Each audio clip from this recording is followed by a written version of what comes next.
Alegrai-vos sempre no Senhor. Outra vez vos digo, alegrai-vos. Se nós não soubéssemos que era o apóstolo Paulo escrevendo para a igreja de Filipe, para fortalecer, para motivar aquela igreja, isso se encaixaria muito bem na igreja de Laodiceia. Até porque ele está repreendendo a igreja, ensinando a igreja, falando, orientando ela, doutrinando para que ela não dê ouvidos a falsos ensinadores, que já estavam ensinando a graça pelas obras. Então não tinha mais graça, você precisava fazer, inclusive eles estavam ensinando dentro da igreja, uma igreja que estava alicerçada no Evangelho dos Apóstolos, agora estava ensinando que a igreja precisava ser salva pelas suas obras, inclusive fazer a circuncisão, senão não tinha salvação. E Paulo também fala que a graça ela é maravilhosa, ela nos dá liberdade, mas ela não é libertinagem, né? Não dá para viver no mundo sem regras, sem disciplina. Isso é a graça, é a liberdade da graça que nós vivemos. Então tem muito a ver com que nós vivemos na igreja de Laodiceia, a igreja que nós estamos estudando, estamos aprendendo. Porque a igreja de Laodiceia é a igreja da apostasia, é a igreja que dá ouvidos a falsos mestres, senhores, pessoas fazendo shows e espetáculos. A igreja que também continua voltando para a apostasia, a igreja que ensina heresias, criticando heresias. É a igreja ditatorial, que controla, vocês que têm pastores ditatoriais, que mandam na igreja, que se dizem anjo da igreja, protetores da igreja. Não, Jesus é o dono da igreja, é o anjo da igreja, o protetor da igreja, o Senhor da igreja, é o rei da igreja. Jesus é essa pessoa.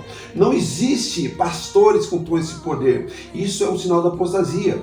Mas eu digo o que Paulo falava para vocês, eu falo, alegrai-vos sempre no Senhor. Outra vez vos digo, alegrai-vos. Por quê? Porque esse é o sinal da vinda do Senhor. É o que Deus fala, é o que Jesus fala para a igreja de Laodiceia, que ia acontecer a apostasia. Esse é o maior sinal da volta do Senhor. Paulo ainda escreve para a igreja de Tessalônica, e ele fala assim, lá no capítulo 2, no versículo 3, ninguém de maneira nenhuma vos engane, porque não será assim, sem que venha apostasia, sem que manifeste o homem do pecado, o filho da perdição. E a gente vê tanta apostasia da igreja, meu Deus do céu, tanto profeta do caos, pastor mirim, é pastor de iPhone, é a missionária do iPhone, é a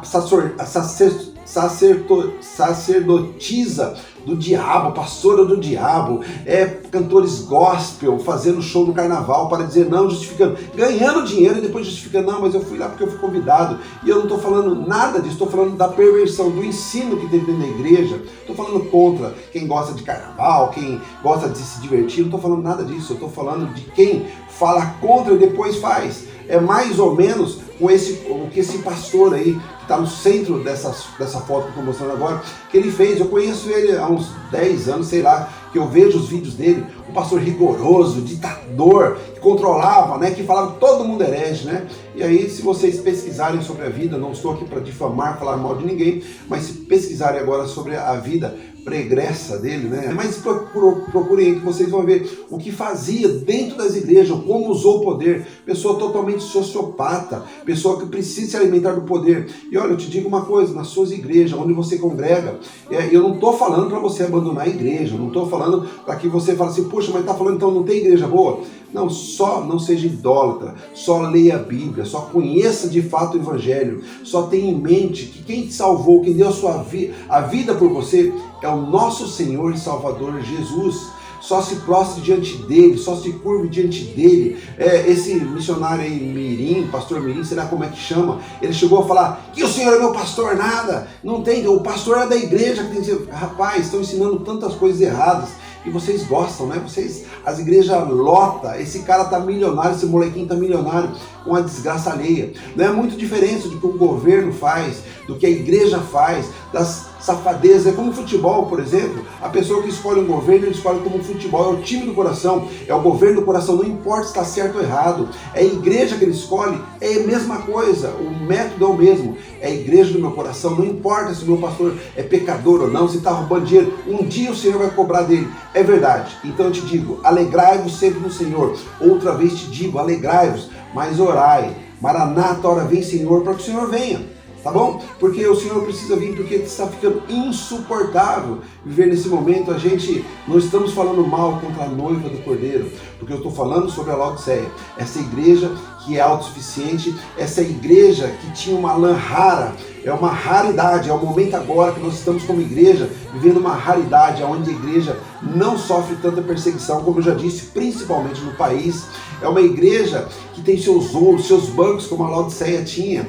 É a igreja que consegue produzir cura, que as pessoas vivem mais, né? A expectativa do homem em 1940, por aí, eu não sei se foi 40, eu vi uma reportagem na Folha de São Paulo dizendo assim que um carro desgovernou e matou uma idosa de 40 anos, porque a expectativa de vida naquele momento era muito baixa. Então ele escreve dessa forma. Então melhoramos a medicina, melhoramos o acesso à qualidade de vida, mas a igreja que apostatou, que abandonou a fé, e eu não estou falando mal da noiva, eu estou falando aquilo que está escrito em Apocalipse, a palavra do Senhor, tá? Então você imagina uma cidade, uma igreja que possuía tudo, que fazia até um culto de adoração a um Deus Asclépio, o Deus da cura, né? Hoje nós fazemos esse culto de adoração ao Deus da cura. Quantas campanhas nós vamos? Hoje é o dia da cura, o dia da libertação, e você vai lá porque vai vir aquele cara da cura, e você, sem saber, você faz um culto de idolatria. Sabe por quê, irmão? Porque você pode ser curado e vai ser uma bênção, e todo mundo vai ficar na sua família, vai ficar feliz e vai comemorar com você. Mas nós não vamos viver mais que 100 anos. Quem passa disso é exceção que acontece. Agora, nós vamos viver, então não adianta você ter cura hoje, vai morrer do mesmo jeito. Eu não estou dizendo que isso não seja importante, eu estou dizendo que a importância, a prioridade é a salvação das nossas almas. A prioridade é o relacionamento com o nosso Senhor. Esse negócio de posso ou não posso ficou para trás. Quando você tem um relacionamento com o Senhor, nada mais importa. Você já sabe o que pode ou não pode. É a graça que te dá liberdade, mas não te permite a libertinagem de você ser uma pessoa libertina, que engana os outros, passa os outros para trás, rouba, faz esses teatros dentro da igreja, enganando muita parte do corpo de Cristo que ainda não entendeu da palavra, que não deu, que abandonou as escrituras e que está deixando se levar pela apostasia. É muito difícil fazer vídeos pequenos, né? Quando a gente vê, já está passando o tempo aqui, mas vamos continuar falando de Laodiceia. Eu não sei quantos vídeos eu vou falar sobre Laodiceia, mas eu quero deixar uma coisa clara para vocês. Nós estamos vivendo esse momento de apostasia.